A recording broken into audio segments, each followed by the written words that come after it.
The big thing I wanted to start with was just the 30th anniversary of the bombing. This morning we did the commemoration resolution, and I've been thinking a lot this week since we did our joint bombing session on Monday.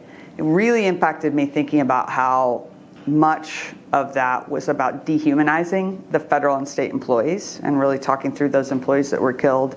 And I just have been thinking about what dehumanizing is, and that taking away of somebody's personality, of their not considering their kindness or their independence.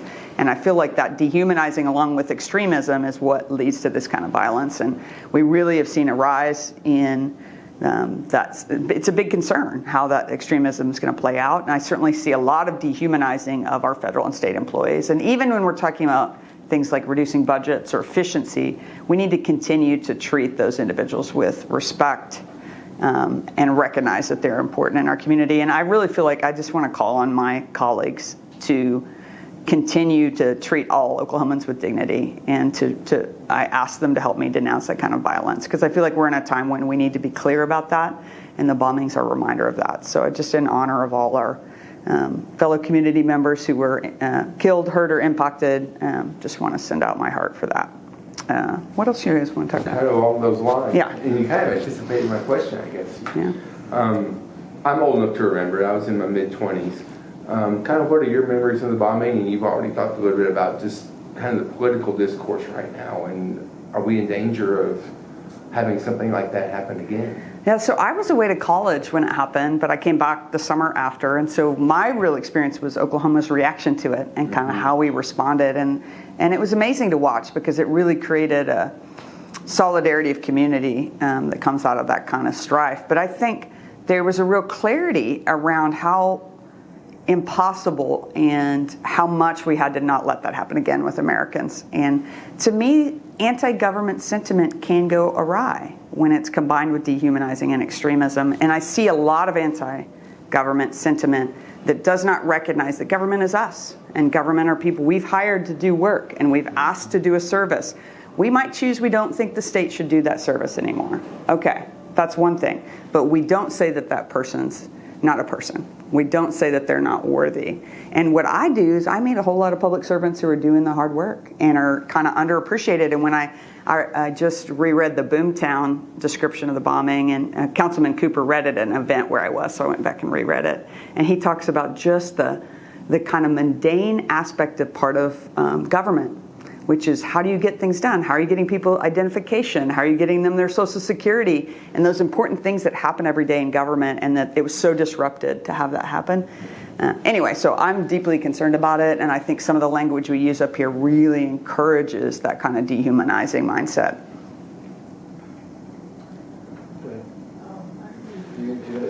I have a question for you related to the way that the legislature approves state agency rule proposals. There's a Senate bill, SB 995, I believe, that basically flips what happens if the legislature does nothing, right? Yes. Right now, it's that if they do nothing and the governor does nothing, it's automatic approval. Right. And what they're trying to do is make it so that if nothing happens, then it's just automatic rejection. Just your thoughts on where that's going and the need for it. Yeah, so just briefly, our current administrative rules process, the agencies create rules and have to pass them through a process where we can reject them as the legislature, or the governor can veto them and make them rewrite them. But if we don't take action, they become the rules. And to me, that's part of getting government done, frankly, is to allow them to become rules. Because these agencies are trying to do things like implement the laws we've told them. They're trying to update things to make them more fair or more efficient, and we should allow them to do that. I'm really worried if we switch that, I don't see us being proactive about it. How many times have we rejected rules since I've been here? I only can think of 1 or 2 times that we've even passed a resolution to reject any of the rules. And it wasn't unanimous on both sides, so it didn't go through. So I'm concerned that we're going to throw agencies into disarray by not having a process by which their rules become the law. One thing that Senator Paxton said in response to that same question is that essentially there hasn't really been a lot of reason to really scrutinize the rules up until now, with particularly thinking about myself anyway, counting immigrant children and their parents in public schools and the possibility of that. If there was no action by the legislature, that under current statute would just, be approved. And Right. so I think there is I guess it sounds like there's some kind of valid argument for there being more scrutiny, but I do hear you that there's a lot of state Agreed. agencies, right? And that would be almost.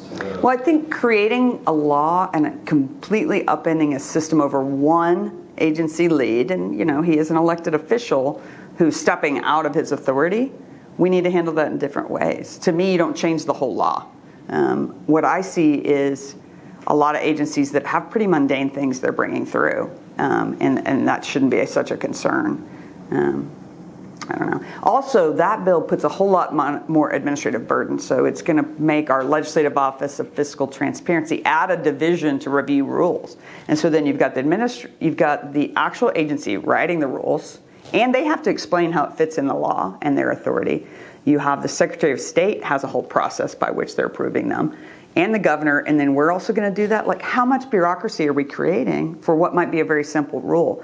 Also, Senator Bergstrom very much emphasized money. So did it relate to economic impacts, which wouldn't affect the rules you're talking about, So I feel like we're reacting to one circumstance and we may be taking it too far. How about we take action on the one thing we're worried about instead? Because we have that power now. If I could ask,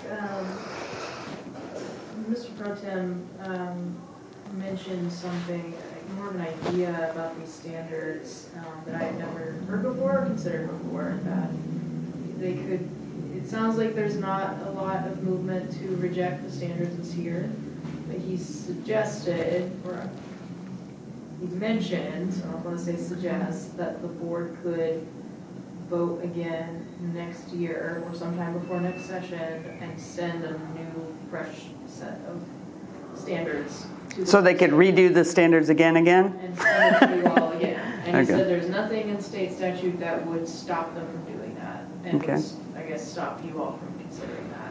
Have you ever heard of this before? He said it would be unprecedented, but has there even been a discussion in this building? I have never heard of So that. this is the possibility of them revising them out of schedule, basically. So Yeah. right now they do it every 6 years. Maybe they could move it up.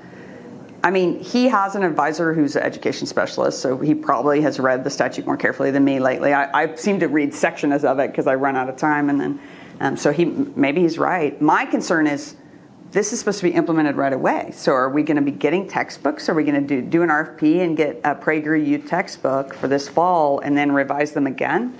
How about we stop them ahead of that and actually fix them instead of implementing them? And I'm concerned that, you talk about the state school board. I mean, they came out in, your very strong article about bring those back. We want to revisit them. Well, that's not the process.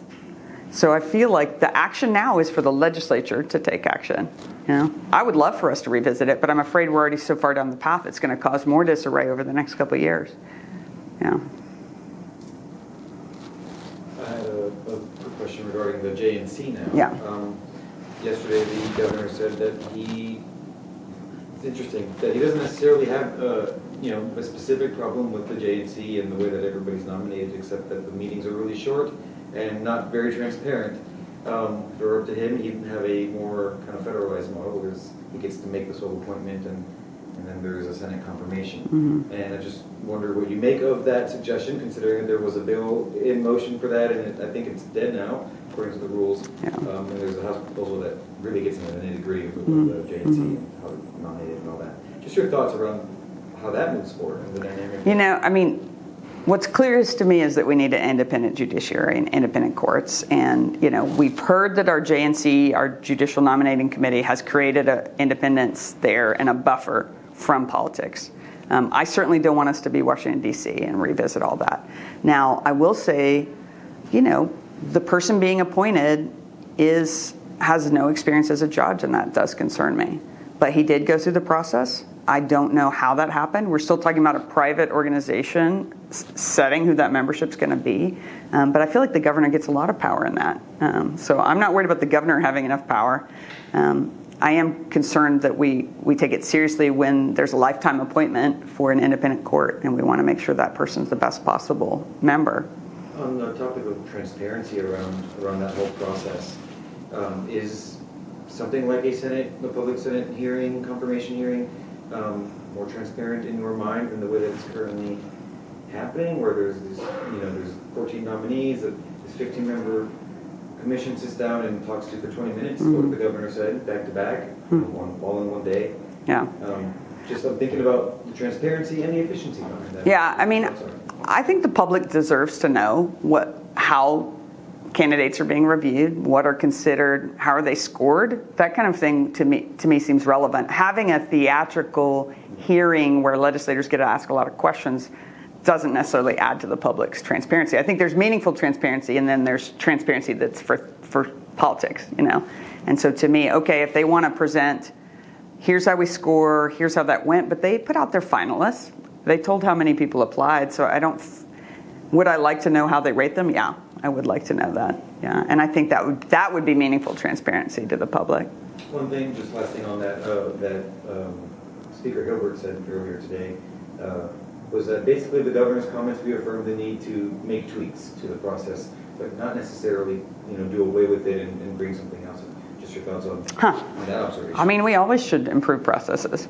I don't have a problem with that. I think we just have to make sure we're being mindful of the governor's role in it, and that the Supreme Court in the end, all the courts in the end, need to be able to make independent decisions where the governor is not dictating that.